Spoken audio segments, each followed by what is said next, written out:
Assalamualaikum warahmatullahi wabarakatuh. Jadi di video kali ini saya akan menjelaskan secara lengkap chapter 16 yang membahas tentang sungai dan banjir. Jadi materi ini ringkasnya itu menjelaskan bagaimana air di permukaan bumi ini nggak hanya diam, tapi dia terus bergerak, terus dari kayak bagaimana sungai, bentuk-bentuk sungai, terus air laut itu bergeraknya kemana, terus dari mana datangnya hujan, terus bagaimana prosesnya banjir juga ada, terus bagaimana cara manusia untuk mengatasi masalah-masalah hal tersebut gitu. Jadi langsung aja kita ke materi yang pertama ini itu ada siklus hidrologi atau konsep apa nih? Konsep air mengalir ya. Jadi, nah di sini kalau misalnya kita baca ini hubungan antara hidrosfer, geosfer, dan biosfer.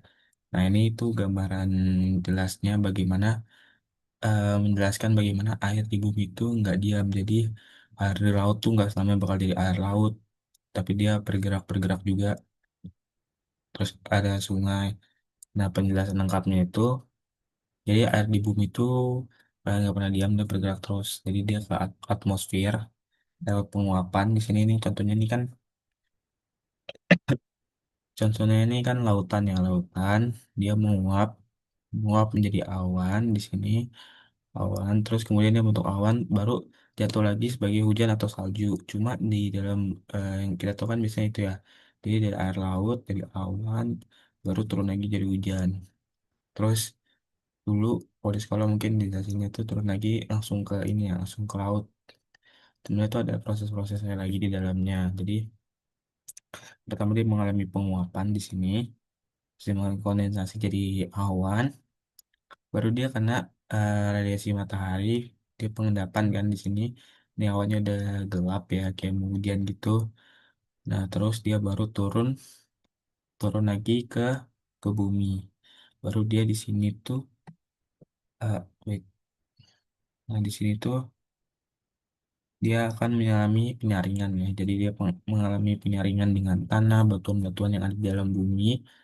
Jadi walaupun dia turunnya itu nggak eh, di laut atau di danau atau di sungai, dia juga bisa turun di tanah, terus dia akan mengalami penyaringan ya, bisa jadi air tanah, terus dia terus bergerak, dia bisa jadi air tawar di sini, terus dia menjadi air tanah atau air asin ya, baru dia bisa kembali ke laut seperti itu. Terus di sini juga ada sungai.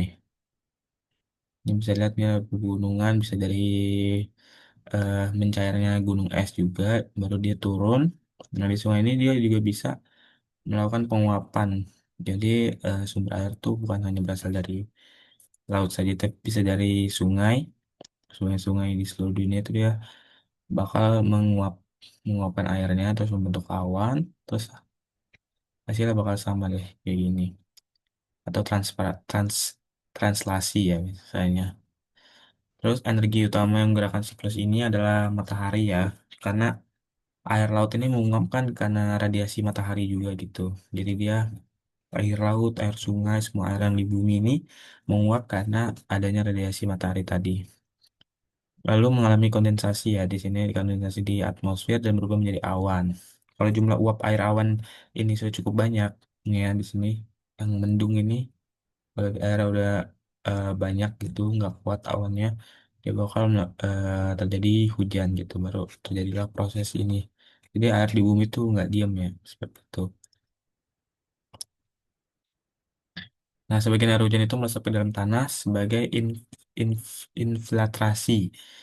Bagian lagi mengalir sebagai runoff mengarah ke sungai dan kemudian menuju danau ya. Di sini kan danau, baru sungai, baru dia bisa juga ke laut. Ini misalkan ada pertemuan antara sungai dan laut seperti ini.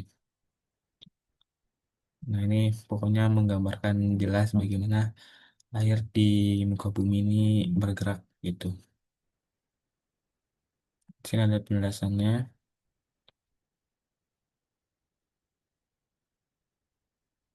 Nah, selanjutnya, ini itu bagaimana sungai itu mengalir. Jadi sungai, ini penjelasan sungai itu adalah badan air yang mengalir terkurung dalam suatu saluran dan mengalir menuruni bukit karena pengaruh gravitasi. Di beberapa wilayah, sungai menyiratkan ukuran, sungai berukuran besar. Nah, ini biasanya dia turunnya tuh hulunya di atas. Jadi kalau misalnya sungai, itu biasanya sempit, deras, dan memiliki lembah berbentuk V seperti ini. Jadi dia apa sungai itu hulunya atau asalnya itu dari atas seperti ini, hulu terus sampai bawah ke hilir. Nah, di hilir biasanya tuh dia lebih lebar dan alirannya tuh lebih lambat dan lembahnya tuh lebih terbuka. Ini kan lebih terbuka di hilirnya bisa dilihat. Ini bisa eh, apa? Hilirnya tuh di laut ya biasanya. Nah, ini eh, dia lebih lebar, sedangkan di hulunya itu dia berbentuk lebih sempit. Nah, pengaruh dia turun atau mengalir itu biasanya karena pengaruh gravitasi ya. Karena kan ini datarannya lebih tinggi nih. Dataran lebih tinggi, jadi airnya mengalir terus sampai ke hilir, dari hulu ke hilir.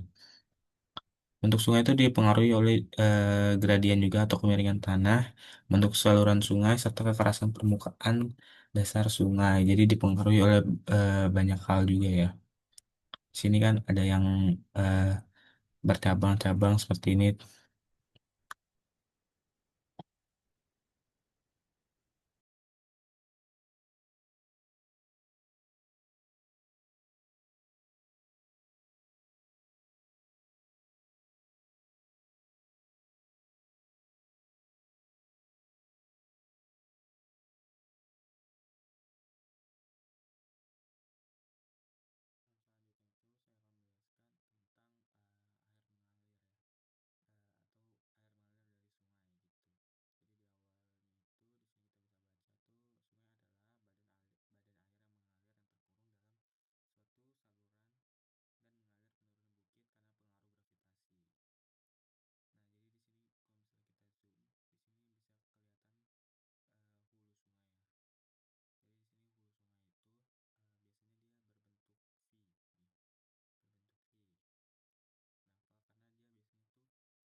Nah, selanjutnya saya akan menjelaskan gambar yang ada pada di buku ini ya. Ini gambar aliran sungai di Mississippi ya, yang dialiri oleh sungai dan semua anak sungainya. Bisa dilihat ini, aduh sebentar. Ini dialiri oleh sungai Ohio dan Missouri. Dia memiliki luas yang lebih dari 1,6 juta kilometer persegi.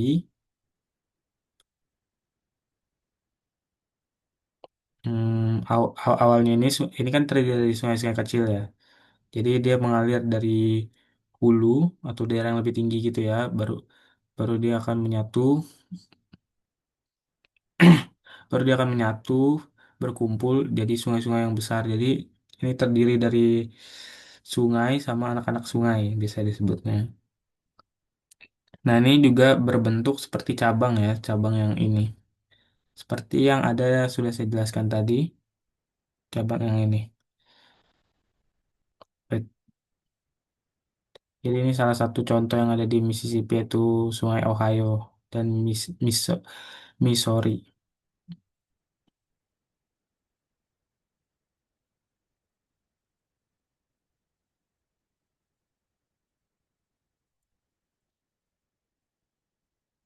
Di sini juga dijelaskan beberapa faktor-faktor yang mempengaruhi erosi dan deposisi sungai. Jadi erosi dan deposisi dikendalikan oleh kecepatan sungai dan pada tingkat yang lebih rendah oleh debitnya, kecepatan. Baru dia alurnya tuh juga diatur dari atur-aturan ini ya. Jadi atur dendritik, biradial, atau persegi panjang atau teralis gitu. Jadi tergantung oleh dari kelok-kelokan yang mengkaruhi kecepatan dari aliran sungai tadi. Di sini jarak yang ditempuh air dalam suatu aliran persatuan waktu disebut kecepatan aliran. Terus sungai itu bisa dikategorikan cukup deras mengalir sekitar jika kecepatannya itu sekitar 5 kilometer per jam atau 3 mil per jam. Sungai mengalir jauh lebih cepat saat banjir, terkadang lebih 25 kilometer per jam. Jadi disinilah definisi ya, definisi dari kecepatan dan pengkategoriannya dari kecepatan alirannya. Jadi eh, aliran sungai itu biasanya karena debit airnya bertambah pada saat banjir, maka kecepatannya pun bisa bertambah yang bisa dikategorikan dari yang sekitar 5 kilometer per jam atau 3 mil per jam. Itu saat banjir dia bisa mencapai atau bahkan melebihi 25 kilometer per jam atau 15 mil per jam.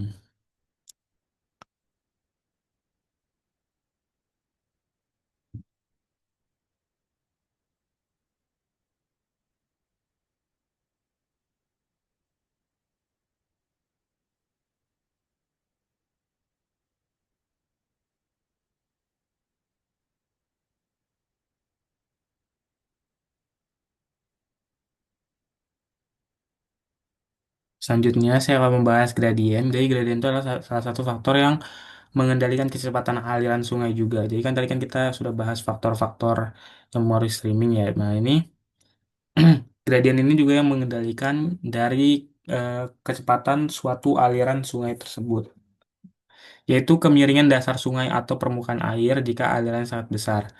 Biasanya itu diukur dalam kaki per mil di Amerika Serikat. Karena satuannya digunakan pada AS itu kan biasanya hmm, kaki per mil ya. Itu biasa di sini tuh per kilometer.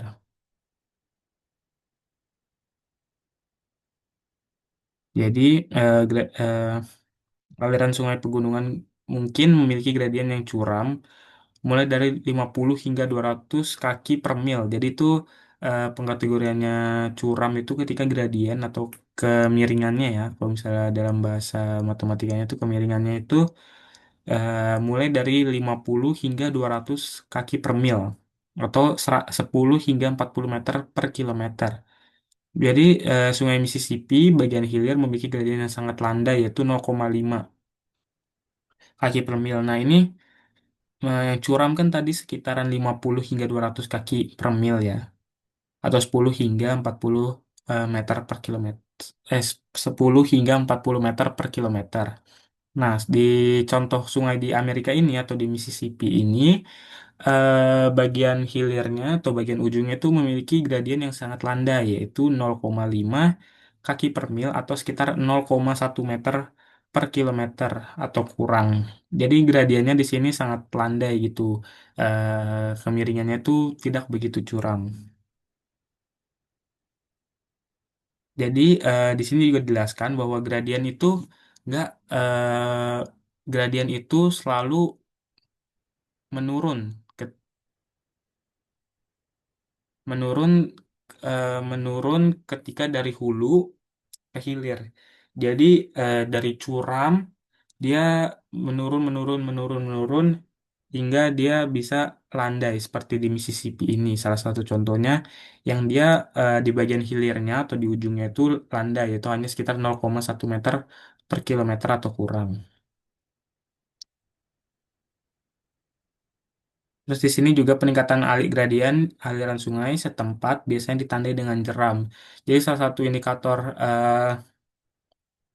gradiennya itu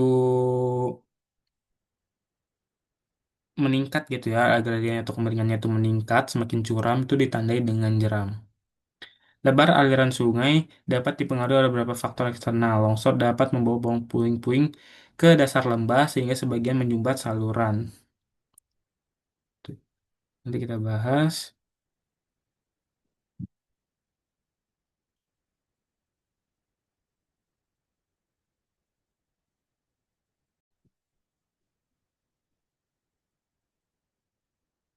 Nah, di sini ada diagram ya, yang di sebelah kiri ini, yang angka 1, 10, 100, sampai 1000 ini merupakan kecepatannya. Nah, di sini dapat dilihat nih bahwa kecepatan itu mempengaruhi hal-hal yang bakal terjadi di dalam strukturnya. Makin cepat kecepatan alirannya, itu dia maka makin memungkinkan erosi ya. Di sini bisa lihat di sekitar sini berarti mungkin 500-an ya, 500 cm per detik itu memungkinkan dia erosi. Tapi kalau misalnya di bawah-bawah itu dia eh, tidak mengalami erosi, akan mengalami transportasi atau pengendapan seperti itu. Jadi kalau misalnya dia cuma nggak nyampe, dia mungkin cuma transportasi atau bahkan dia hanya mengendap saja gitu. Inilah yang diagram yang menggambarkan gitu membandingkan kecepatan dengan hal-hal yang akan terjadi. Apakah dia erosi, sedimennya bakal tererosi atau hanya transportasi atau bahkan hanya mengendap.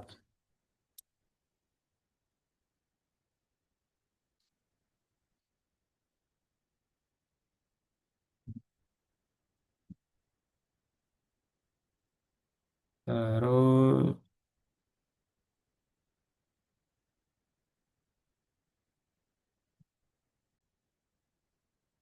selanjutnya ini tadi sudah perbandingannya, grafik perbandingannya gitu ya. Nah, di sini ada contoh-contoh gambarnya juga ini. Kalau misalnya kita lihat foto yang A ini ya, ini mungkin error ya, AA di atas, bisa dilihat bahwa ruangnya ini lebih sempit gitu dibandingkan yang B. Nah, ini yang mempengaruhi tadi bahwa kecepatan itu dipengaruhi oleh ini ruang alirannya. Jadi mungkin kalau misalnya bisa dicontohin mungkin seperti selang waktu kita di rumah mungkin waktu mau cuci motor atau mau nyiram tanaman itu seringkali kita membuat sudutnya itu lebih kecil kan atau memperkecil lubangnya supaya kecepatannya ya kecepatan airnya itu bisa lebih cepat. Nah, ini sama seperti di sungai bahwa semakin sempit ruang bergeraknya maka debit airnya atau kecepatan airnya itu makin deras seperti itu. Nah, ini yang mengaruhi kecepatan aliran tadi yaitu sentimeter per detik. Nah, jika kita bandingkan dengan B, ini bisa dilihat bahwa penampangnya atau luas sungainya ini lebih lebar seperti itu. Maka dari gambar gambar ini kita sudah bisa memperkirakan bahwa eh, sungai yang A ini memiliki eh, deresan air yang lebih kencang seperti itu dibandingkan dengan B yang mempunyai lebar atau luas penampang yang lebih luas sehingga airnya ini mungkin bisa lebih tenang atau lebih tidak sekencang sungai yang A gitu. Nah, mungkin sungai A, yang A ini bisa lebih ke atas gitu memungkinkannya dari transportasi ataupun mengalami erosi. Sedangkan yang B mungkin hanya mengalami pengendapan atau transportasi saja. Nah, terus yang C ini walaupun dia mirip-mirip luas luas penampangnya atau luas sungainya ya, atau lebar sungainya seperti itu, tapi di sini dia ada bebatuan. Nah, bebatuan ini juga bisa jadi obstacle atau penghalang kecepatan dari air. Jadi meskipun dia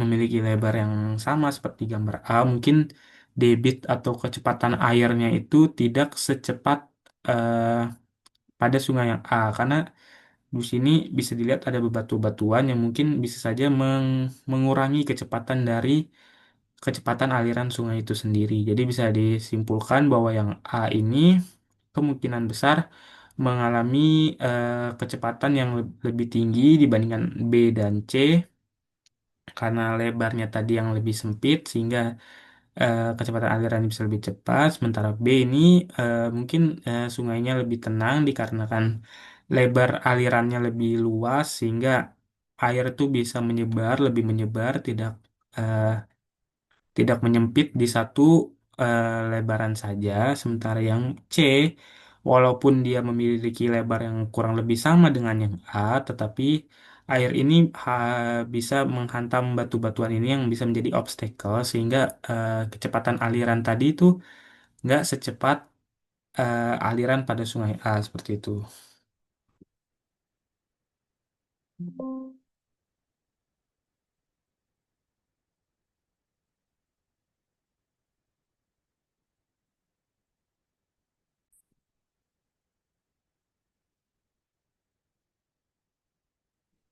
Selanjutnya saya akan menjelaskan gambar masih di aliran sungai. Nah, di sini bisa dilihat ini kayak di suatu aliran sungai yang awalnya itu sempit dan alirannya kan sesuai sama yang gambar yang ini tadi ya. Makin sempit dia makin cepat kecepatan airnya. Nah, di sini maka kecepatan airnya cepat. Nah, di sini ada sebuah endapan-endapan atau batuan-batuan gitu yang menghalangi menghalangi jalur aliran sungai tadi. Nah, ini mempengaruhi kecepatan juga dan juga yang pastinya itu dia mempengaruhi arah arah aliran yang tadinya lurus lurus lurus lurus lurus dia jadi belok pembelokan pembelokan gini. Nah, pembelokan pembelokan gini juga tadi yang bisa menghasilkan pengkikisan pengkikisan di bagian samping seperti mana tadi ya.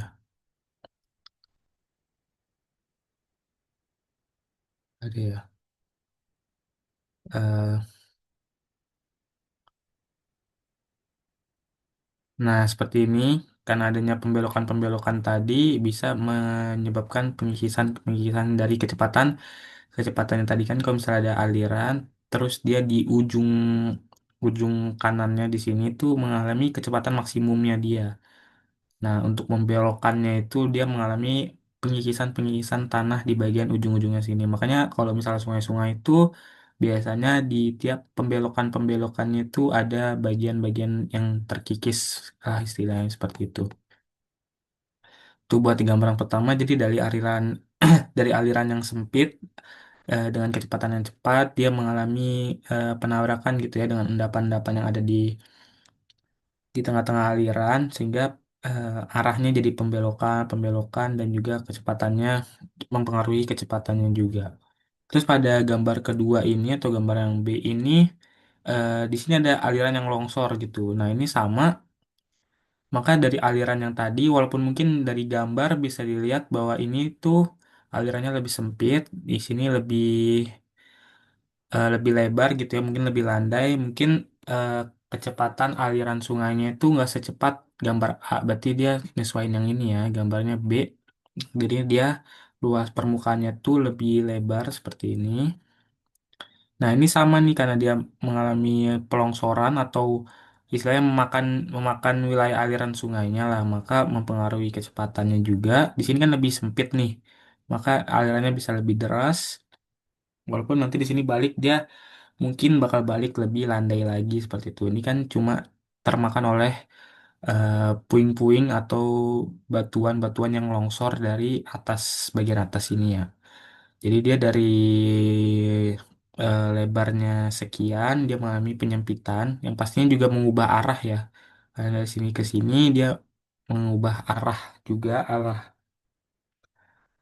arah aliran sungai, baru dia balik lagi seperti ini.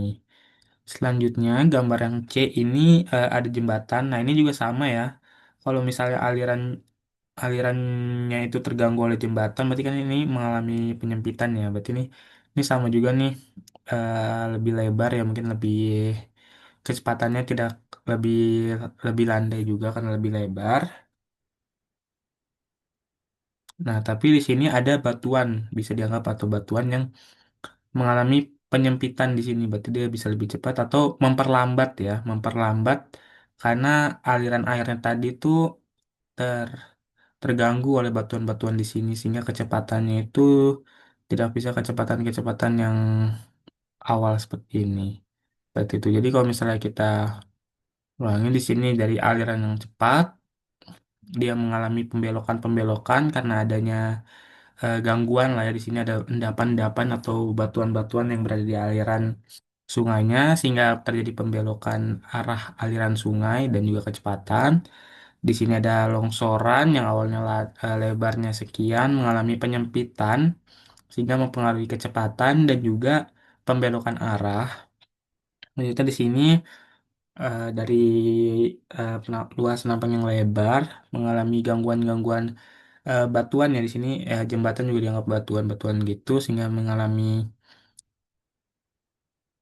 bisa dibilang pelambatan karena menabrak batuan-batuan yang ada pada bagian dari jembatan ini tadi. Nah, di sini juga bisa kita lihat nih, kalau misal di sini tuh banyak batuan-batuan gitu kan. Batuan-batuannya itu juga eh, rada abstrak gitu. Ada yang besar banget di sini, ada yang besar banget di sini, ada yang kecil-kecil, kecil-kecil, kecil-kecil, kecil-kecil, kecil-kecil di sini. Nah, itu kenapa bisa seperti ini? Karena bisa saja itu terbawa ketika terjadinya banjir gitu. Jadi debit airnya ini sangat besar gitu. Jadi eh, bisa aja dari hulu hulu sungainya itu dia membawa membawa air yang debit air yang sangat banyak gitu dengan kecepatan tinggi, mungkin lagi eh, hujan dengan banjir, akhirnya terbawalah puing-puing batuan ini mungkin dari daerah-daerah yang lebih tinggi dari sebelumnya. Jadi dia makin terbawa ke bawah atau membawa dari yang awalnya mungkin dekat dengan hulu, terbawa hingga mendekati hilir. Pokoknya dia dari ketinggian yang lebih tinggi terbawa. Nah, itu mungkin kalau batu-batu kecil-kecil gini masih mungkin ya kalau misalnya terbawa dari sungai-sungai, maksudnya dari aliran-aliran sungai biasa. Cuma mungkin kalau misalnya batuan-batuan yang besar-besar seperti ini, dia terbawa ketika lagi banjir besar dengan debit air yang sangat kencang dari hulu dan juga dari ketinggian yang sangat tinggi, elevasinya turun turun gitu, turun tinggi, gradiennya juga curam seperti itu, jadi bisa menambah kecepatan kecepatan airnya sehingga terbawalah batuan-batuan besar ini yang seperti banyak ditemuin ini kayak di curug-curug gitu ya, kayak di curug-curug di Bogor di Indonesia seperti itu. Banyaklah batuan-batuan yang bisa kita temuin seperti ini buat healing-healing juga seperti itu. Selanjutnya di sini ada, nah ini gambar ini juga salah satu contoh batuan yang tererosi gitu ya. Jadi mungkin kalau misalnya kita lihat dari grafik yang diberikan ini, kan erosi itu mungkin sekitar berapa nih? 400-500 cm per detik ya mungkin. Nah, ini mungkin terkena aliran sungai yang kecepatannya segitu. Jadi aliran sungainya itu dengan kecepatan segitu dan mungkin membawa sedimen-sedimen juga yang mungkin terus apa terus bergesekan dengan batuan ini sehingga menghasilkan batuan ini mengalami erosi yang cukup dalam ini ya, cukup besar. Seperti ini nih, banyak lubang-lubang seperti ini. Itu dikarenakan kecepatan airnya tadi sekitar 400 sampai di atas 400 sampai 500 cm per detik yang mungkin juga membawa sedimen-sedimen yang akhirnya terus menggosoklah batuan ini hingga akhirnya batuan-batuan ini tadi nih bisa dilihat nih di sini, di sini, di sini, di sini mengalami erosi atau lubang-lubang seperti ini ya karena air dan nah di sini juga ada transportasi aliran sedimen. Jadi transportasinya itu juga dibeda-bedain ya. Di sini ini kan aliran sungai seperti itu. Nah, di sini ada beberapa jenis di sini. Eh, Bendanya itu bisa melonggarkan, menggulung, dan mengangkat butiran dari dasar sungai. Jadi di sini bisa saja karena kecepatan air tadi itu dia melonggarkan atau melonggarkan itu apa ya? Kayak mencongkel lah, mencongkel bagian dasar dari sungai ini karena aliran aliran sungainya tadi dia mencongkel, mencongkel, mencongkel atau melonggarkan di sini kata-kata di bukunya itu melonggarkan atau mencongkel sehingga dia bisa copot seperti ini. Jadi aliran apa dasar sungainya tadi tuh putul, copot, copot sehingga dia bisa terkikis bagian bawah atau dasar sungainya. Terus di sini ada menggulung, menggulung nih. Contohnya di sini batu. Jadi transportasi dari batu tadi itu dia bukan mencong bukan semuanya mencongkel ya atau semuanya melonggarkan. Jadi batunya bukan malah longgar bagian terbelah dua atau apa, cuma dia menggulingkan atau apa ya berpindah ya berguling gitulah ya, menggulung, menggulung sehingga dia berpindah tempat dari awalnya mungkin di sini dia pindah ke sini, pindah ke sini, pindah ke sini. Nah itu gara-gara aliran sungainya tadi. Nah, di sini mungkin ada biji-bijian atau di sini mungkin kayak pasir atau kerikil-kerikil kecil gitu dia apa ini ya namanya mengangkat mungkin kayak bukan berguling dia mantul-mantul gitu ya. Jadi karena dia masanya itu semakin ringan, di sini kan batu mungkin lebih besar dan lebih berat ya, makanya dia hanya berguling tidak memantul. Coba kalau misalnya biji-bijian atau pasir atau kerikil ini kan dia lebih ringan. Nah, itulah kenapa dia bisa lebih aktif ya atau lebih mantul-mantul karena dia ringan dan bisa lebih mudah terbawa oleh aliran air tadi atau aliran sungai. Jadi di sini transportasi aliran dari sedimen ini terbagi menjadi tiga, yaitu melonggarkan yang di sini yang dasar dasar sungainya atau mencongkel, aliran sungainya mencongkel dasar sungainya, terus aliran sungainya menggulingkan atau menggulungkan batu-batu yang ada di dasar sungainya. Nah, itu ada mengangkat atau memantulkan bijian atau pasir atau kerikil yang ada di aliran sungai tersebut. Nah, di sini juga ada nih klasifikasi yang mungkin lebih lebih detail ini ya. Di sini ada bergulir atau menggulung tadi batuan. Nah, di sini kan ada yang bentuknya batuannya lonjong ya. Dia nggak semuanya berguling ya karena lebih susah mungkin kalau gulingnya begini begini begini ya. Jadi dia cuma geser, geser, geser seperti itu. Terus ini juga mungkin geser, geser. Nah ini kerikil-kerikil tadi mungkin yang bisa dia nih mantul, mantul, mantul, mantul seperti itu. Nah di sini ada eh, klasifikasinya ya. Di sini ada eh, mungkin ketinggian segini tuh apa, ketinggian di sini tuh mungkin kerikil, ketinggian sini mungkin yang terangkat tuh pasir, yang sini lanau dan lempung beban yang ditangguhkan. Nah ini bisa lihat tuh dia jadi melayang-melayang gitu ya Kak. Karena dia terbawa oleh aliran sungainya tadi jadi dia melayang-melayang gini karena ada alirannya ya makanya dia bergerak juga. Nah, tapi yang batuan-batuan kerikil dia nggak nyampe melayang-melayang gini dia batuan cuma bergulir atau geser. Terus di sini kerikil dia hanya mantul mantul mantul. Nah, di sini aliran sungainya mungkin nggak ada contohnya ya, nggak ada contoh yang ini. melonggarkan atau mencongkel. Mungkin dia bisa mencongkel di sini, juga di sini gitu. Terus udah gitu doang sih. Mungkin ini juga bergulir atau menggulung. Menggulung.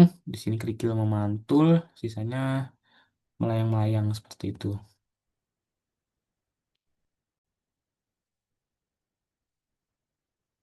Selanjutnya di sini ada endapan ya, endapan sungai dapat berbentuk bar. Nah, di sini gambar yang A ini ada suatu aliran sungai, terus dia terdapat endapan nih di sini atau disebutnya bar atau batang ya, bar. Bar di sini kan aliran sungainya ini lebarnya jadi berkurang ya karena adanya endapan ini tadi.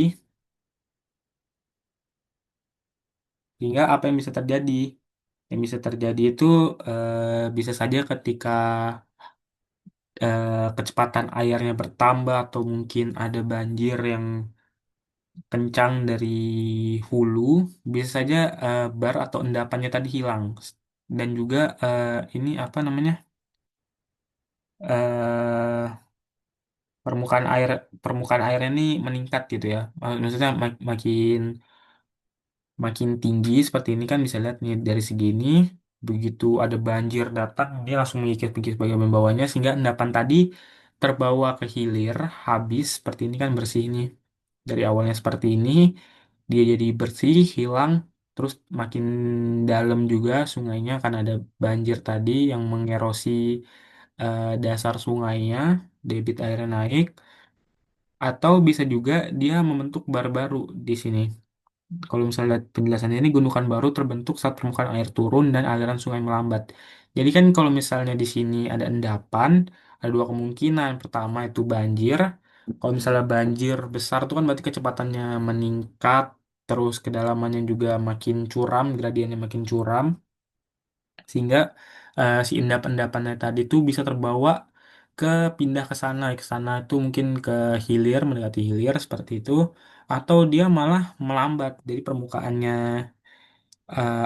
airnya turun dan aliran sungainya tuh melambat. Jadi dia malah terendap di dua sisi gitu. Jadi dari satu sisi dia ke dua sisi permukaan airnya juga turun nih kan, turun ya dari atas segini, dari segini jadi segini. Nah, itu dua kemungkinan yang terjadi kalau misalnya ada endapan bisa hilang semuanya dan makin dalam aliran sungainya atau malah terendap di kanan kiri karena permukaan sungainya turun dan juga aliran sungainya melambat. Nah, di sini ada endapan-endapan juga seperti gambar yang di atas tadi yang sudah saya jelaskan. Eh, di sini di bagian kanan kanan atau ini ya bagian yang saya tunjuk ini dia kan aliran sungainya ini akan mengalami kecepatan maksimum di bagian sini. Nah, maka di bagian sinilah yang bakal terjadi erosi tadi. Karena kecepatannya maksimum atau lebih kencang di bagian sini, maka bisa mengikis atau mengerosi bagian sedimen yang ada di sini. Sementara di sini akan membentuk endapan-endapan karena sesuai dengan grafik yang tadi, jika kecepatannya makin tinggi, maka memungkinkan untuk terjadinya erosi. Sedangkan yang minimum atau yang lebih lambat itu bisa terjadi endapan. Jadi semuanya masih saling berhubungan dengan yang tadi. Jadi di bagian sini terjadi endapan, di bagian maksimumnya terjadi erosi. Seperti ini juga.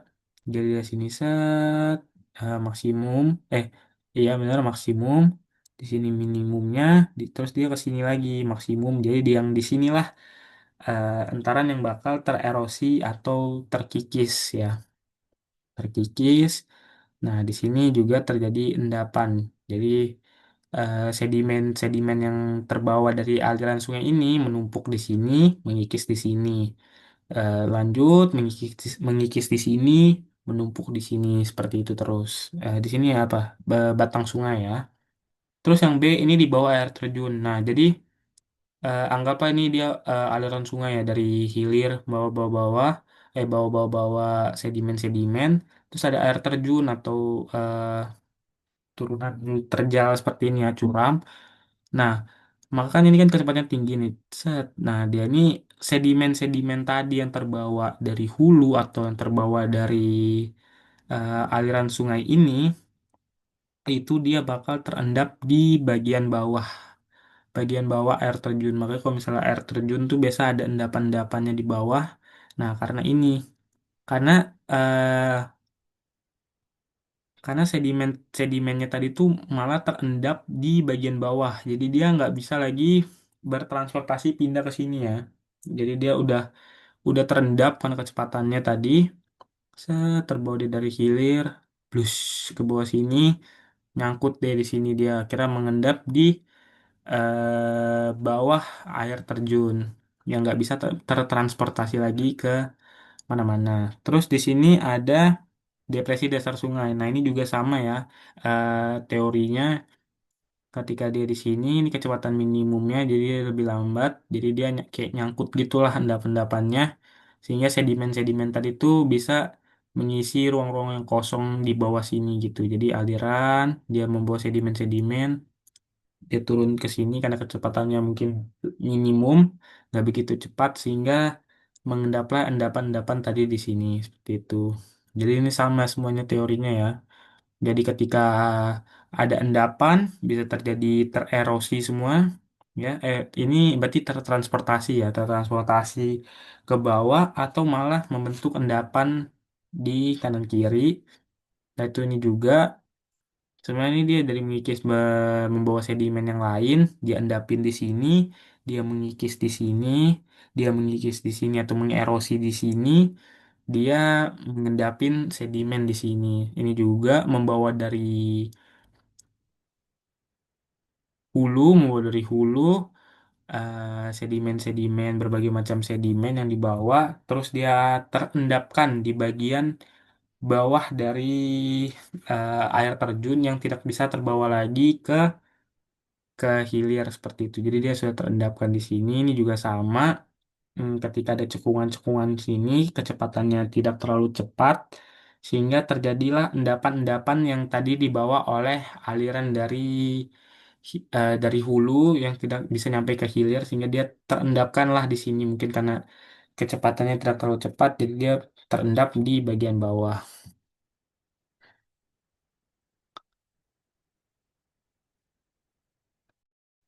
Selanjutnya di sini jelas di gambar menunjukkan aliran sungai yang terdapat endapan di tengah-tengah jalurnya. Di sini ada endapan sedimen-sedimen ya. Nah, di sini itu berpengaruh ke jalur-jalur aliran sungainya. Seperti di sini kan ada endapannya di sini. Maka ini kan ada satu endapan. Maka dia yang awalnya lurus, dia jadi pembelokan-pembelokan.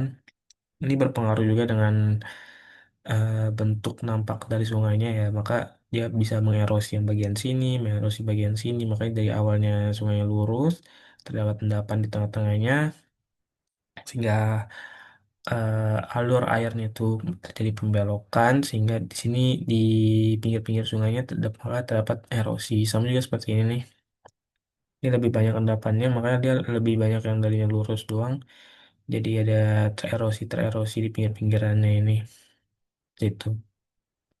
Nah ini juga nih sungai berkelok-kelok ini sama intinya.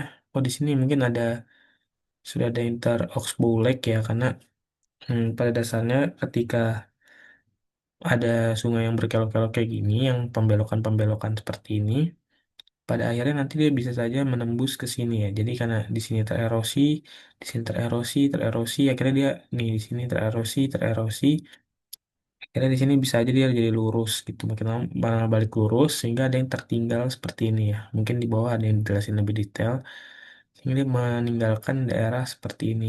Karena kan tadi pada dasarnya semua itu mengerosi pinggir-pinggirannya ya. Nah, jika di sini tererosi, maka bisa saja dia jadi lurus sehingga yang di sininya tuh ketinggalan atau biasa disebut dengan oxbow lake seperti itu. Di sini namanya sungai-sungai berkelok dan titik bar ya. Nah, di sini ada gambaran rumah ya, rumah yang di pinggir sungai yang tanahnya tuh tererosi oleh air sehingga cukup bahaya ya jika eh, pemukiman di pinggiran sungai tanpa memikirkan dampak dari erosinya seperti ini. Ini benar-benar udah tererosi tanahnya ya. Mungkin dalam jangka beberapa waktu dari tererosi segini sampai tererosi segini. Nah, di sini juga ada penjelasan. Hmm, ini sama yang kayak di atas ya, mirip sama yang di atas. Ada aliran sungai ketika kecepatannya di sebelah kanan di sini ya, di sebelah kanan dia akan kecepatan maksimum atau bertumbukan lah ya, bertumbukan lebih keras di tanahnya sehingga terjadi erosi atau kecepatannya itu kan lebih maksimum ya, atau lebih cepat di sebelah sini. Makanya tanah yang di sebelah sini tuh tererosi, sedangkan yang di sebelah sini kecepatannya bakal lebih pelan atau minimum, sehingga sedimen-sedimen tadi bisa saja tertinggal endapan-endapannya di sebelah sini. Makanya kalau di sungai itu biasanya sebelah sininya tererosi, sebelah sininya menghasilkan endapan. Sama juga seperti ini, ketika daerah dari sini maksimum, ke sini maksimum, di sini minimum, di sini minimum gitu. Kan di sini terjadi endapan dan yang di daerah sebelah sini terjadi erosi. Nah, berarti ini mungkin daerah yang terkena erosinya ya, yang dekat rumah ini. Terus di sini ada batang titik, ini juga sama. Nah, ini dinamakan potong tepian ya, karena daerah yang tererosi tadi. Nah, ini bisa saja dia makin melebar gitu. Endapannya makin besar, terus tererosinya juga makin besar. Gitu.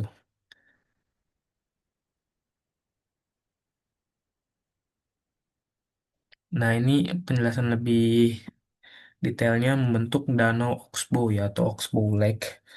Jadi kan seperti yang udah dijelasin tadi dari gambar atas itu kalau misalnya ada pembelokan seperti ini di daerah yang kecepatannya maksimum dia akan tererosi. Nah, di daerah sini juga terjadi kecepatan maksimum atau maka akan mengikis juga daerah tanah yang di sini. Dan di sini ada endapan, ada endapan. Nah, karena di dua titik ini terjadi kecepatan maksimum, maka dia bisa mengerosi tanah yang ada di depannya sehingga ini bisa jadi makin tipis, makin tipis, makin tipis. Nah, akhirnya di daerah-daerah tadi itu bisa saja ditutupi oleh endapan-endapan sehingga terjadilah danau Oxbow ini ya, kayak tapak kuda gini bentuknya. Nah, jadi dari seperti ini kecepatan maksimum dia mengikis, mengikis, mengikis, mengikis dikit dikit demi sedikit sehingga terbentuklah seperti ini. Mungkin di awalnya masih nyambung gini ya. Terus dia sedimennya bisa terendapkan di lurusan sini. Terus akhirnya ketutup deh, akhirnya jadi sungai yang lurus lagi. Nah, ini contohnya nih.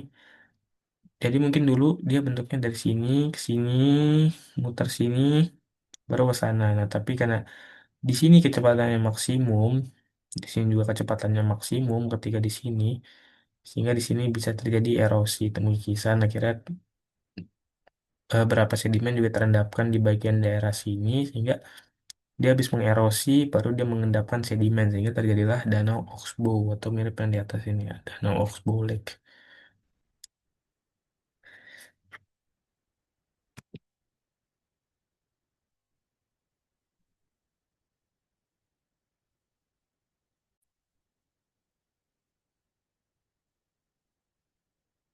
Selanjutnya di sini ada penjelasan tentang delta ya, atau mungkin di sini bisa bahas dataran banjir dulu. Jadi pada dasarnya di daerah pinggir-pinggir sungai atau ini kan sungai, terus di sini ada kayak semacam tanggul gitu, tanggul alami di sini nih, tanggul alami. Jadi gambar ke satu ini menjelaskan gambar sungai pada dasarnya.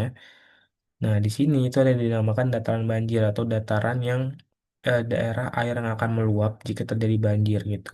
Ketika volume dari airnya itu udah nggak, si sungai ini udah nggak mampu menampung volume air tersebut, maka di sini tuh disebut dataran banjir. Nah, ini sangat bahaya banget jika ditinggalin manusia seperti itu, karena memang pada dasarnya ini dataran banjir gitu, bukan tempat tinggal manusia seperti itu. Nah, inilah yang bakal terjadi jika kondisinya tuh lagi banjir.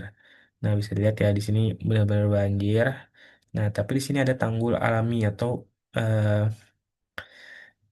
tanggul yang memang membentuk dari sungai-sungai sungai-sungai sungai aslinya gitu. Ini bisa aja dari endapan-endapan atau sedimen-sedimen alami yang terbawa oleh sungai tadi. Walaupun dia terendam, tapi bisa kelihatan tanggul-tanggulnya seperti ini. Nah, ketika sudah nggak banjir lagi, tanggulnya tuh bakal balik lagi sini. Maka di sini di gambar satu tuh aliran normal, ini aliran nggak banjir. Nah, ini setelah banjir, jadi dia bakal balik lagi. Cuma mungkin di sini tuh bakal jadi lebih basah ya, makanya mungkin bisa lebih disebut sebagai rawa seperti itu. Jadi ini harus penting juga untuk diketahui ya, karena sangat berbahaya jika tidak tahu atau meninggali membangun rumah seperti itu di daerah-daerah dataran banjir seperti ini di pinggir-pinggir sungai. Karena kalau misalnya banjir, bakal banjir semeluap-meluapnya ke daerah-daerah ujung-ujungnya seperti ini. Tanggul alami yang dibangun. Nah, ini di ujungnya juga bakal ada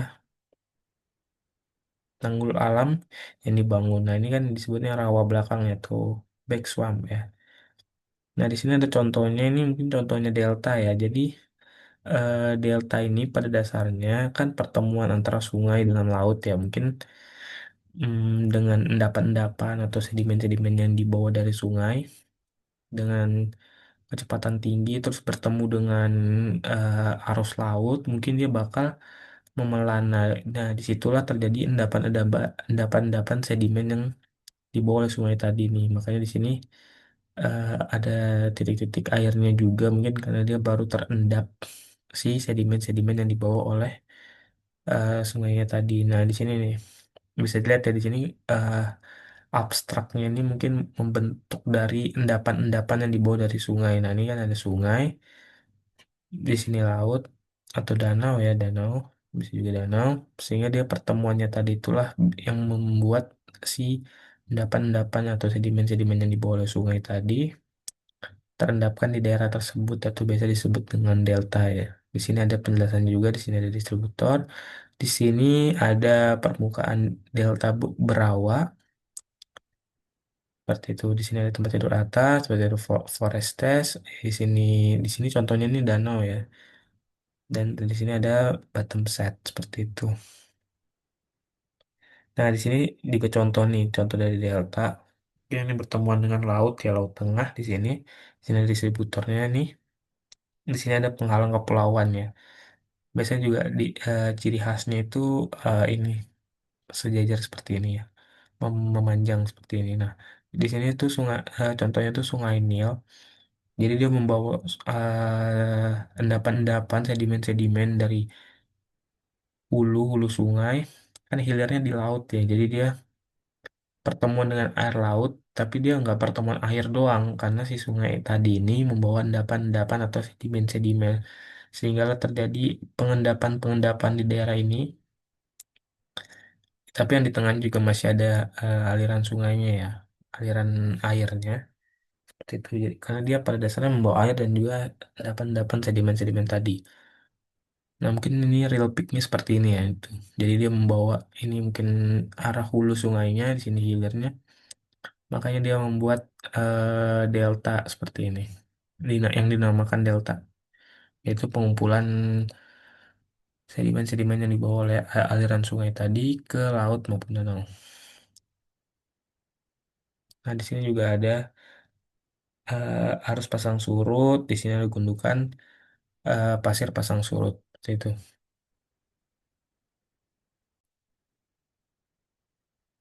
Nah, selanjutnya di sini juga ada kipas aluvial. Mungkin yang di sini mirip-mirip seperti delta, cuma ini posisinya itu di darat seperti itu. Jadi kan sama aja ini kayak hulu sungai membawa suatu sedimen ke yang ujungnya laut ya. Di sini laut akhirnya membentuk delta. Nah, ini kan di lautan ya, atau di air. Nah, di daratan itu disebut dengan kipas aluvial. Jadi nih di sini ada ngarai pegunungan sempit. Jadi dulunya itu di sini tuh ada aliran air seperti itu dari hulu, dari atas, dia turun. Nah, di sini air tuh terkepung. Nah, terjadi penumbukan sedimen juga. Sama ceritanya dengan si delta, tapi ini bedanya di darat dan di sini sudah tidak ada airnya lagi. Nah, daerah inilah yang disebut dengan kipas aluvial. Jadi sini nih, jadi dulu ada area pegunungan sempit, terus ada aliran airnya di sini. Nah, aliran airnya tadi tuh ngendap di sini sehingga sedimen-sedimennya tadi tuh bertahan di sini. Nah, biasanya Kan kalau delta itu di lautan, kipas aluvial ini biasanya terjadi di kaki-kaki pegunungan. Di sini juga dijelaskan kipas aluvial di muara ngarai gunung. Baik kipas aluvial ini terbentuk di daerah Death Valley, California, yang berkerak garam ketika sedimen tersapu keluar dari ngarai oleh badai petir. Nah, jadi sama dengan delta. Jadi di sini tuh pada dasarnya adalah endapan-endapan yang dibawa oleh air juga dari elevasi yang lebih tinggi seperti itu. Terus di sini penjelasan tentang banjir ya. Banyak kota di dunia seperti Pittsburgh, sama Florence, Italia dibangun di tepi sungai sehingga rentan terjadi banjir. Sungai merupakan jalur transportasi penting bagi kapal dan tongkang dan dataran banjir yang datar memiliki tanah pertanian yang subur dan mewarnakan lokasi pembangunan yang menarik untuk perumahan dan industri. Nah, jadi banjir tuh ada di beberapa jenis. Di sini dia ada banjir perkotaan, urbanisasi berkontribusi terhadap banjir parah. Area beraspal dan saluran pembuangan air hujan meningkat jumlah dan laju limpasan air. Jembatan, dermaga, dan bangunan yang dibangun di dataran banjir juga dapat menyempitkan aliran air banjir, meningkatkan tinggi dan kecepatan air, serta mendorong terjadinya erosi. Jadi, banjir di perkotaan ini bisa diperparah dengan pembangunan jembatan, dermaga, dan pembangunan yang bangun di dataran banjir tadi. Nah, itu makanya bahayanya jika tidak mempelajari daerah-daerah banjir, maka bisa saja menyempitkan air banjir tadi sehingga kecepatannya tadi itu bisa meningkat sehingga meningkatkan terjadinya pengerosian tanah atau pengerosi tanah tuh makin cepat seperti itu. Terus ada banjir bandang. Jadi beberapa banjir terjadi dengan cepat dan mereda dengan cepat pula. Banjir bandang adalah banjir lokal yang tiba-tiba dengan volume besar dan durasi pendek, seringkali dipicu oleh badai petir yang hebat. Jadi banjir bandang ini eh, banjir yang tiba-tiba, yang lokal ya biasanya ya lokal, terus tiba-tiba, tapi volume airnya itu sangat besar, tapi durasinya juga pendek gitu. Nah di sini ada eh, perbandingan antara durasi waktu sama debit ya. Di sini ada. Ini harusnya normalnya segini, antara perbandingan antara waktu dan debit airnya.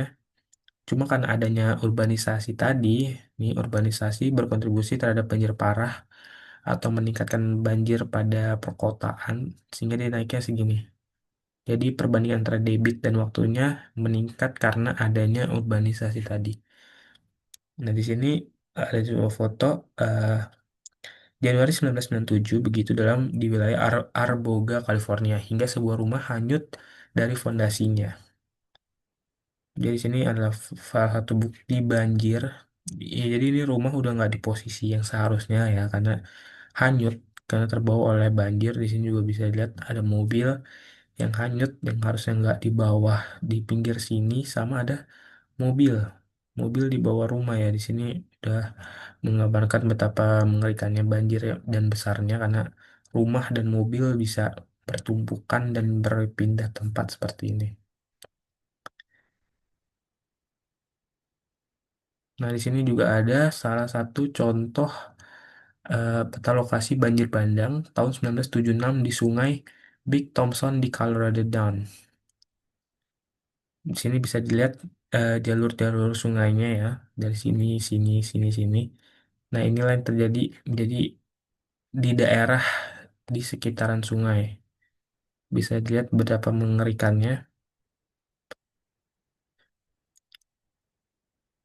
Nah, di sini ada daerah-daerah hujan terderas ditambah hujan yang deras, sehingga daerah-daerah tadi ini aliran sungainya mungkin udah sedikit menyusut ya. Mungkin sebelumnya ditambah dengan aliran yang deras, terjadilah banjir bandang ya. Karena di sini banjir bandang yang meluap ke daerah-daerah di pinggir-pinggirannya sini.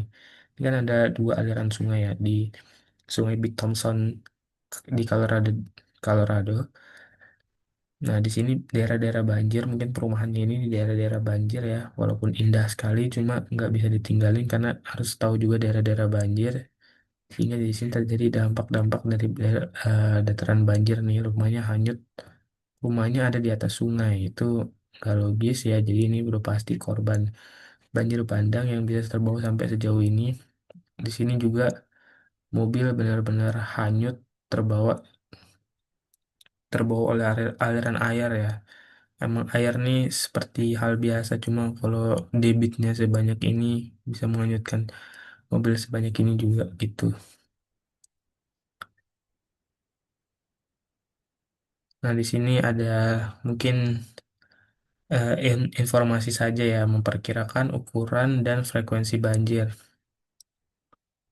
Jadi di sini buku ini tuh memberikan debit puncak tahunan dan interval pengulangan dalam urutan peringkat untuk Consumnes di Michigan Bar, California. Jadi tahun 9 kita bisa membandingkan eh, debit dengan besaran peningkatan serta kambuh kambuh selangnya di tahun 97 itu debit puncaknya itu 93.000 dengan besar peningkatannya 1 meter. Kambuh selangnya 91 pada 907 di sini mundur ya 71.000 peningkatannya 2 meter, kambuh selangnya 45,5 seperti itu. Jadi bisa dibaca terus sampai di 1991 itu eh, debit puncaknya itu 6.670 dengan peningkatannya 60 meter 1,53. Jadi di sini dari data ini dilihat debit puncak tahunan dan interval pengulangan dalam urutan peningkatan untuk sungai konsumsi di Michigan Barat California ini terus meningkat ya untuk debit puncaknya dari 6.000 dari 1991 itu sekitar 6.670 hingga 93.000. Terus di sini juga dijelaskan periode ulang misalnya banjir 100 tahun adalah banjir terbesar. Banjir diperkirakan akan terjadi lagi dalam jangka waktu 100 tahun. Ini tidak tidak bukan berarti banjir 100 tahun lagi terjadi sekali setiap abad, tapi bahwa ada peluang 1 banding 100 atau probabilitasnya 1% setiap tahun bahwa banjir besar sebesar ini akan terjadi. Gitu. Terus di sini juga ada pemerintah ya. Jadi sampai pemerintah di California juga eh, ingin masyarakat itu memperoleh asuransi banjir yang disubsidi oleh Badan Manajemen Darurat Federal atau FEMA. Jadi saking terjadi seringnya terjadinya banjir besar besar besar banget dari sini sampai eh, diperkirakan banjir itu terjadi 100 tahun 100 tahun sekali ya. Sampai ada perkiraan seperti itu kan berarti banjirnya bakal besar sekali. Tapi tidak menutup kemungkinan waktunya lebih cepat atau lebih lama seperti itu.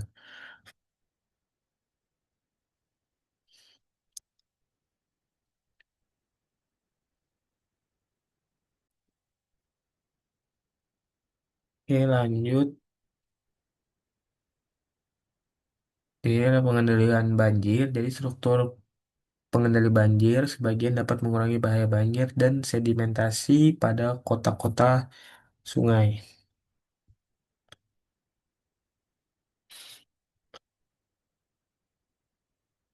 Bendungan di hulu dapat memerangkap air dan melepaskannya secara perlahan setelah badai. Jadi di sini tuh manusia tuh mengembangkan bendungan ya biasanya di sini ada sungai, terus di sini dibangun bendungan-bendungan, terus di sini ada perumahan gitu. Ini skalanya besar juga ya buat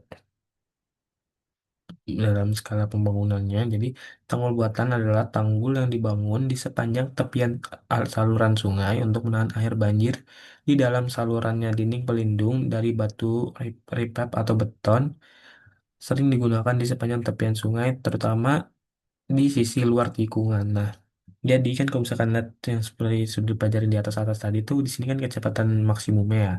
Nah, biasanya daerah-daerah sinilah yang tererosi kan, supaya mengamankan perumahan yang di sini atau kota-kota yang di sini, kota-kota yang di sini. Maka di sepanjang jalur ini tuh dibangun tanggul buatan. Nah, tanggul buatan ini tadi terbuat dari batu atau riprap atau beton ya. Jadi beton, jadi di sini tuh menahan terjadinya erosi oleh air. Nah, terus ketika banjir datang, seharusnya kan di sini tuh terjadi dataran banjir. Nah, itu maka dibuat bendungan. Jadi airnya tuh disimpan di dalam bendungan ini dan dikeluarkan secara perlahan-lahan ketika banjirnya itu udah selesai seperti itu. Jadi di sini tanggulnya itu atau dinding banjir ya di sini bendungan, di sini juga bendungan, di sini tanggul. Ini tanggulnya lebih tebal lagi nih yang di sini ya, karena volume air lebih besar. Tapi ini kan di sini tikungan, ya tikungan lah kita anggapnya ya. Di sini kan pasti sudah pasti tererosi ya kalau misalnya nggak dibuat tanggul, sehingga dibuat tanggul dari beton supaya tidak bisa tererosi, sehingga kota-kota di sini, kota-kota yang di sini itu tidak tererosi atau terkena dampak dari dataran banjir. Di sini bisa ada waduk untuk penyimpanan airnya juga.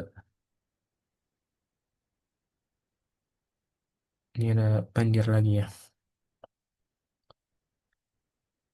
Oke, selanjutnya di sini ada apa ini? Oh, mungkin di sini contoh dari pengikisan air terjun ya. Jadi kan sebelumnya eh, di slide atas itu kan di saya bilang bahwa air terjun itu kan membawa sedimen ya, sehingga sedimennya itu tadi tuh kalau misalnya di atasnya air terjun, di atas air terjun maka di sini kan harusnya endapan-endapan ya. Cuma ada satu bisa saja si air tadi dari hulu ini itu nggak bawa sedimen apa-apa atau nggak bawa endapan apa-apa, sehingga dia dia kan debit airnya kenceng banget nih dari atas ke bawah jatuh itu bebas seperti itu. Maka kalau misalnya dia nggak bawa sedimen apa-apa atau endapan apa-apa, maka dia hanya mengikis bagian bawahnya saja. Makanya bisa dari segini jadi segini sampai jadi segini. Itu karena dari air terjun dari hulunya dia nggak bawa sedimen apa-apa, sehingga dia hanya mengikis saja, mengikis bagian dasar dari dari air terjunnya, sehingga terjadi hal-hal seperti ini. Jadi dia bisa saja lebih dalam gitu. Makanya biasanya kalau misalnya ada air terjun, biasanya orang bisa berenang di bawahnya. Bahkan bisa aja dataran itu aslinya cuma segini nih.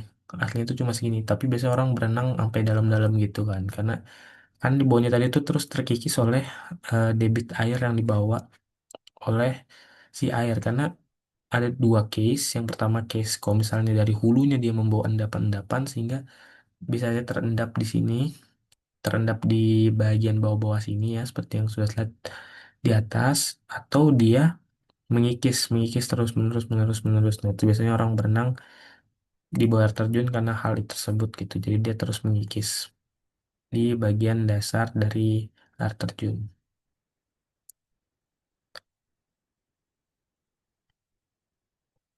Selanjutnya di sini ada oh ini gradasi ya.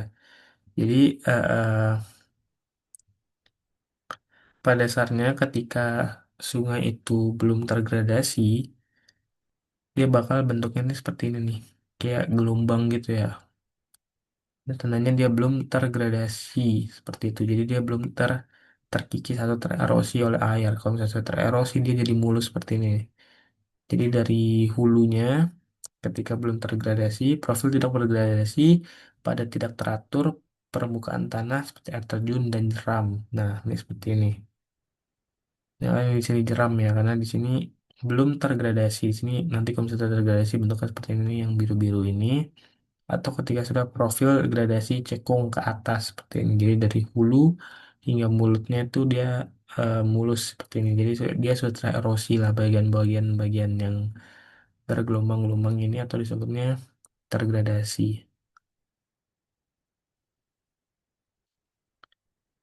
Nah, selanjutnya di sini ada gambar A ini bentuk sungai normal nih. Jadi sebenarnya tadi kan kita belum belajar daerah dataran banjir ya. Jadi sebelumnya, sebelum daerah banjir itu ada, sebenarnya dia tuh bisa saja ada dinding-dinding lembah seperti ini. Jadi full full satu daerah itu dinding-dinding lembah, tidak ada daerah banjir. Tapi bisa saja dia tererosi, tererosi, tererosi terus hingga akhirnya membentuk B, gambar yang B. Jadi dia terus menggerus dinding-dinding lembah. Terus jadi makanya ada dataran yang seperti ini. Nah, jadi dia ada awalnya gunungan lembah tererosi seperti ini sehingga terjadilah ketika udah lumayan besar terjadilah daerah banjir. Nah, seperti itu. Jadi daerah dataran banjir juga nggak tiba-tiba emang dataran banjir juga. Bisa saja dia dari dinding-dinding lembah yang terus tererosi, tererosi waktu demi waktu. Ini mungkin memakan waktu yang cukup lama ya untuk mengerosi dinding-dinding lembah seperti ini. Terus terjadilah dataran-dataran di pinggir-pinggir sungai. Terus di sini dia makin bengkok juga ya sungainya ya. Nah, dia mengerosi, mengerosi, mengerosi tetap ya, teori dasar tetap tetap pakai, terus terjadilah dataran banjir yang di sinilah tempat air meluap yang sudah seperti saya jelaskan tadi sebelumnya.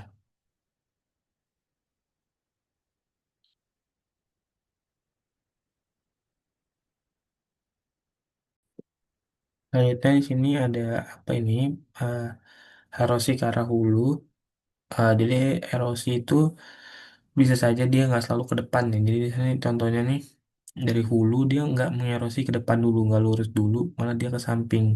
Jadi mungkin yang di sini nih eh, daerahnya lebih sulit tererosi, makanya dia memilih bukan memilih ya, makanya daerah yang di samping-sampingnya dulu yang tererosi seperti ini. Makanya disebut dengan erosi ke arah hulu. Jadi dia nggak lurus ke depan, cuma dia mengerosi mungkin kanan kirinya terlebih dahulu karena mungkin eh, tanah atau kontur sedimennya ini lebih gampang tererosi oleh air tersebut gitu. Nah, di sini juga ada erosi lateral dari aliran sungai yang bergradasi dapat memperdalam salurannya dengan melakukan down cutting. Dan ada juga erosi ke arah depan. Nah, di sini tuh juga ada oh ini ya teras sungai. Jadi kan di sini kan seperti biasa ada dataran banjir ya, dataran banjir. Nah, di sini kan ada sungai biasanya. Terus di sini daerah banjir. Nah, tadi daerah banjir tadi ketika air menguap kan tetap membawa sedimen-sedimen sedimen-sedimen dari banjirannya tadi. Nah, itu bisa saja dia mengendap di pinggir-pinggir dataran banjirnya. Makanya sebenarnya daerah dataran banjir tuh nggak selalu sama juga ketinggiannya atau elevasinya nih. Di sini kan bisa dia makin sempit. Di sini makin berkelok-kelok kayak daerah sungainya. Jadi ketika awalnya normal seperti ini, ketika banjir dia penuh air, air tadilah yang mungkin membawa sedimen-sedimen atau endapan-endapan yang mungkin dia mengendap di pinggir-pinggirnya di sini tuh. Makanya ada elevasi ya, dan di sini disebut teras, bisa di sini lembah, terus ada teras teras sungainya seperti ini karena air yang dibawa dari hulu atau air yang banjir tadi itu mengendapkan suatu sedimen seperti itu. Jadi bentuknya nggak selalu sama daerah banjir. Kalau misalnya kita lihat dari gambar-gambaran di atas kan dataran banjir selalu seperti ini. Paling nggak dia bisa saja membentuk teras-teras seperti ini. Jadi dia kayak semacam teras sharing gini ya. Mungkin terus banjir, mungkin dari gambar ini banjir lagi, bawa sedimen lagi, terendap lagi, banjir lagi, terendap lagi, sampai tinggi tinggi tinggi tinggi tinggi makin tinggi endapan sedimennya tadi. Nah di sini ada juga mender ya, ini mungkin gambar mender ya. Jadi dia tererosinya tuh nggak selalu ke samping kanan kiri. Mungkin yang kita pelajarin tadi kan selalu di tikungan kecepatan maksimum ya. Di sini kan kecepatan maksimum, sini kecepatan maksimum, sini kecepatan maksimum, di sini kecepatan maksimum, di sini terendapkan. Nah, tapi bisa juga dia mempertahankan bentuknya dari kayak gini, dia tetap mempertahankan bentuknya. Cuma dia tererosinya ke dalam tanah. Jadi di sini sebenarnya itu ya tererosi nih, makanya bisa dilihat bentuknya tererosi di bagian sini. Cuma dia nggak sampai putus atau sampai sampai mengubah mengubah arah aliran sungainya. Mungkin kalau misalnya mengubah di sini bisa jadi oxbow lake ya. Nah, tapi dia mempertahankan itu, cuma dia tererosinya ke dalam. Bisa lihat di sini tuh kayak ada banyak lapisan-lapisan ketinggian yang berbeda nih dari sini. Jadi dari sini nih bukan bukan cuma tiba-tiba bentuknya begini, cuma dia pada dasarnya itu berbentuk seperti ini di ketinggian segini, terus dia ngikis ke bawah, ke bawah, ke bawah, makanya bisa bentuknya keren kayak gini ya, kayak bergradasi-gradasi gini. Ini kalau dianimasiin seperti ini. Jadi di sini ada tingkat dasarnya, di sini kelokan yang terukir. Jadi kelokan yang terukir ini sebenarnya bekas-bekas jalur dia pada dasarnya. Pada dasarnya tuh dia tuh aliran di sini. Ini di sini dia tererosi juga tetap ya walaupun dia sampai putus. Cuma dia terus mengerosinya ke bawah, tererosi ke bawah, ke bawah, ke bawah, ke bawah terus. Seperti inilah gambarnya. Jadi dia tetap mempertahankan sungai yang berkelok-kelok ini. Nah ini tingkat dasarnya. Ini tingkat dasarnya. Jadi kalau mulai tingkat dasarnya itu yang ini, yang aslinya yang dasarnya dia, tapi dia mengerosi ke bawah, mengerosi ke bawah, mengerosi ke bawah, sehingga bentuknya jadi seperti ini. Cuman dia tetap ya, pada dasarnya dia bakal mengerosi di titik-titik kecepatan yang maksimum terlebih dahulu. Mungkin di sini lebih keras, lebih lama waktunya sehingga dia bagian bawahnya duluan yang tererosi penuh seperti itu. Mungkin sekian yang bisa saya jelaskan dari chapter 16 ini. Kurang lebihnya mohon maaf. Wassalamualaikum warahmatullahi wabarakatuh.